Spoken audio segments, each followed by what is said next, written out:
Alors, la crise aujourd'hui, elle nous soulève au moins deux grands enjeux. Le premier enjeu, évidemment, c'est la question du redémarrage de l'économie, à la fois sur la consommation des ménages, est-ce que les gens vont continuer à épargner ou est-ce qu'ils vont avoir confiance en l'avenir, et même chose pour les entreprises. Deuxième élément, c'est que la crise née du Covid-19 n'a pas changé les conditions de fond.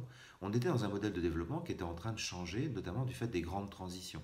Transition écologique, mais transition liée aussi au numérique, vieillissement de la population, et puis on pourrait dire aussi, dernier point, évolution des comportements individuels, des individus, mais aussi des entreprises dans leurs critères de décision.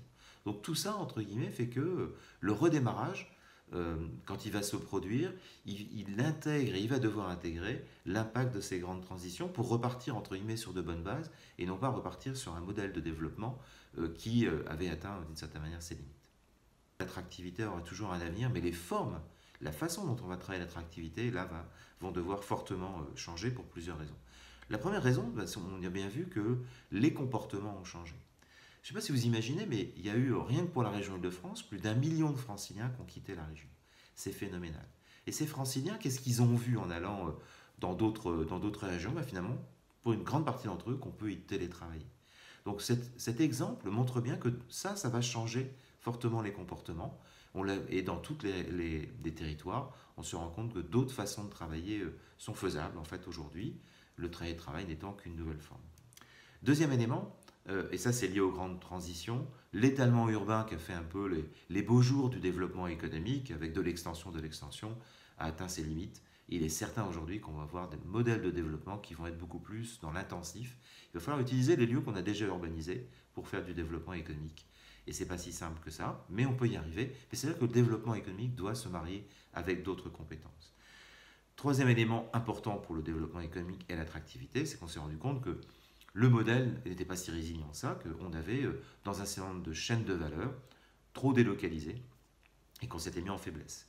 Et que donc, je ne sais pas si on peut parler de souveraineté, mais qu'en tout cas, il y a des activités économiques qu'il va falloir développer dans nos territoires, redévelopper, relocaliser. Et ça veut dire qu'en termes de stratégie d'attractivité, il va y avoir certainement des actions très précises à mener.